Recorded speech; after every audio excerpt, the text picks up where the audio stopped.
To own our own individual. I think.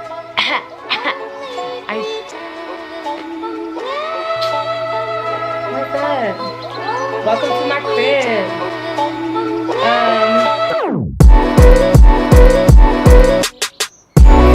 It is who you are.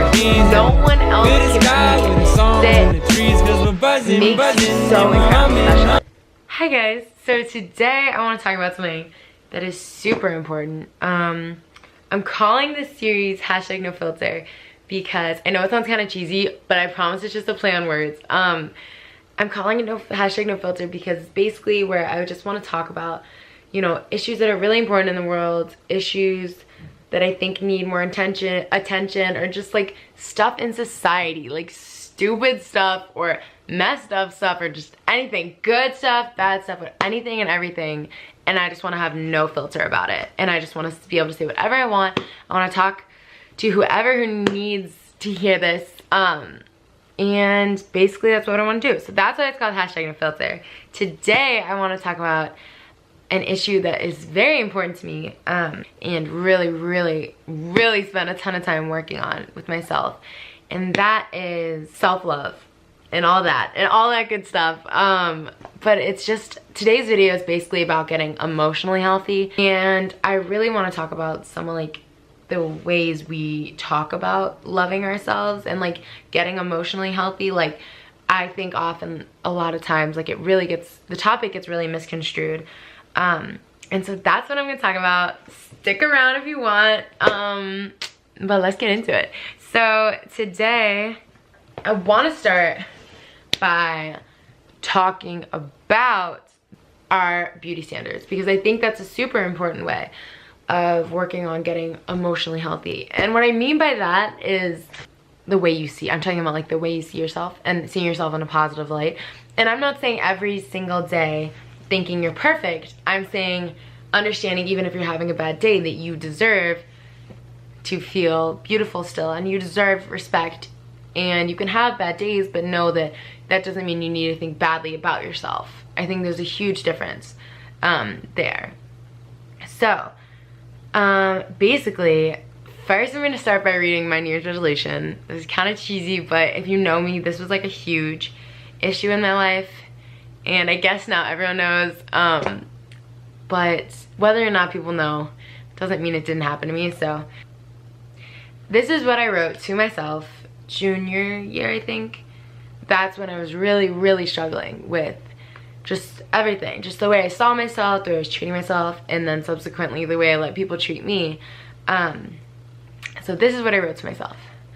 I said, this was my New Year's resolution: I feel like so many girls talk about self-love as a New Year's resolution, but I think the problem is within the goal. Nobody knows what self-love is. Because to me, I don't think it's thinking you're perfect every day, or never 1 second guessing that outfit on yourself. I think it comes down to looking at yourself in the mirror and knowing that even when you don't like your hair that day or your hips that day, that who you are shines through your insecurities. It's knowing that even if you don't always feel beautiful, that you are beautiful for being you.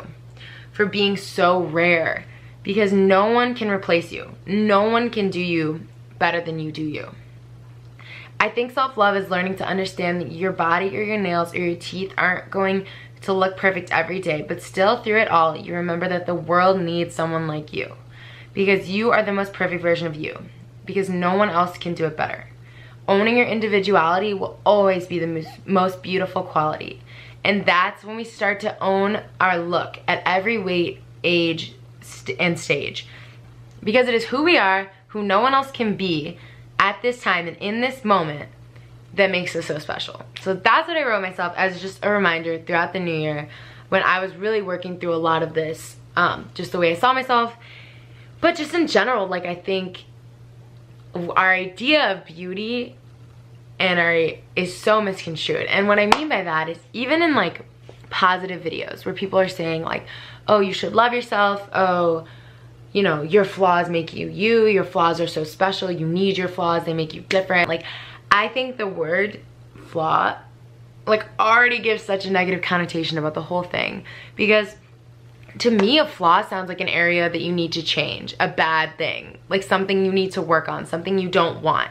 And if it's something that makes you you, if it's a quality that makes you look the way you are supposed to, a quality that makes you who you are, why is that a flaw? If anything, it's the most important thing about you. I think if we spent less time comparing ourselves and trying to change to look like a self-constructed image.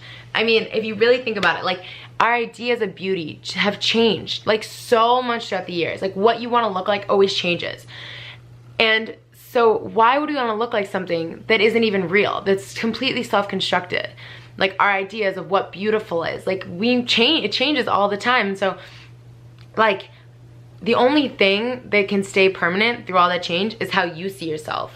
And while the ideas of what we're supposed to compare ourselves to and look like, while that may change, if you love yourself and you see your beauty through all of it, everyone will always see it. I think when we start to own our own individuality and see the ways we're beautiful and spend less time comparing ourselves to people that were also put on this earth, but they're not us. Like you're not them, but they're not you. And so through all that, if you love yourself and you see your beauty, it doesn't matter what society thinks. It doesn't matter what society's new like beauty fad is. It doesn't matter because you have already cracked the code that whether or not you are pretty, whether or not you are pretty, whether or not you are beautiful, it is a complete choice. It's a choice you make every day, the way you see yourself. And I'm specifically talking about girls.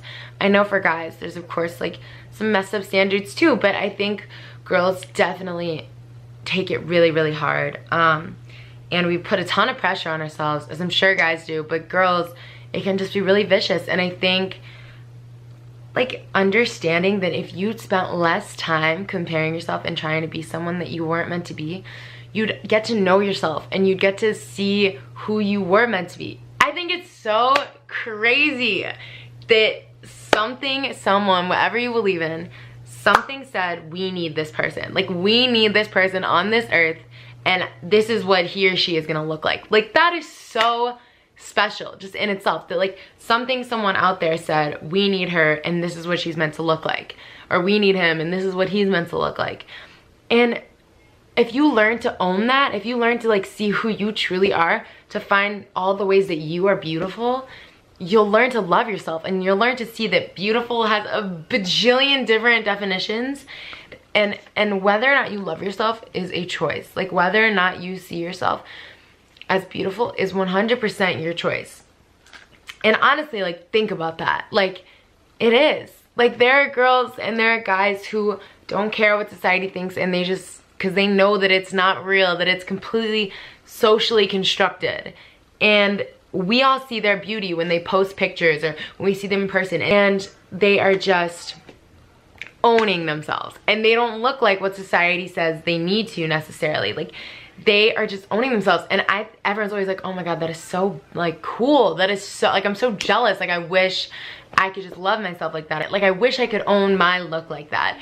And the only difference between you and that girl or you and that guy is that they have already made the decision to find their beauty and stop trying to become something else.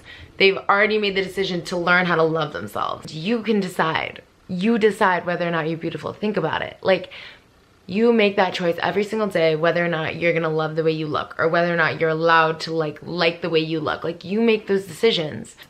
And so I think it's really important to remember that, like, you know, your differences are so important. They're not flaws. There's no such thing as like a physical flaw, because if it makes you look the way that you were meant to look, if it makes you who you are, then that's so important. And the only reason you would decide that that's not beautiful is because you chose to compare yourself to someone else instead of learning to love who you were meant to be. We waste way too much time trying to be something we aren't meant to be, and instead of becoming the best version of ourselves and learning how all the ways we're incredible and all the ways we're beautiful, it's a social construct. Like, why can't the way you look be the version of beauty we compare ourselves to? Like, tell me why she's beautiful. Because she's skinny, because she's this, but like that is all stuff we deemed beautiful in society. Like, that's not what we used to see as beautiful in society like hundreds of years ago. Like, that wasn't like the image of beauty. So it's always changing. There's always gonna be a new thing for you to compare yourself to. But if you know who you are and you see your beauty and you learn to love like you for you, honestly, truly, like that is beauty that withstands all changes in societal standards of beauty. Because if you know who you are and you love yourself, regardless of what society is saying at any point in time, like you will always see how beautiful you truly are. And you have to learn how to love yourself, and that does not mean not having a bad day. That's impossible. Like everyone has bad days, but I mean, I think that's knowing that you don't deserve to be treated badly by even yourself. Even if you're having a rough day and you're hard on yourself, like you might say these things to yourself because you're having a bad day, but knowing that they're not true, that is when I think you really like have grown a respect for yourself. That, oh, I'm just being hard on myself for no reason because I know these things aren't real. I know who I am. I know I don't deserve this. So tomorrow I'm not gonna do this again. Like I think it really comes down to just the way you see yourself. But I think it's so important to remember it is a choice. It is 100,000% a choice. It's not an easy process. It's not a one-day thing, but it's a choice you make every single day. And if you spent time getting to know yourself and getting to know who you are, you'd understand how beautiful you truly are. If you spent less time comparing yourself and trying to change into someone you weren't meant to be, then you would spend more time learning who you are and why you are here and why you were meant to be this person, because of all the many ways that you are beautiful for who you are. And you weren't made to try and be someone else. You were made to learn who you were and learn all the ways you're beautiful. It is who you are, who no one else can be, that makes you so incredibly special and makes you so important and makes you so beautiful. And I hope this made some sense. I hope this resonates with someone out there. Thank you for watching, and do something brave today. If you made it this far, I love you. And like and subscribe if you want. And I'll see you guys in the next one.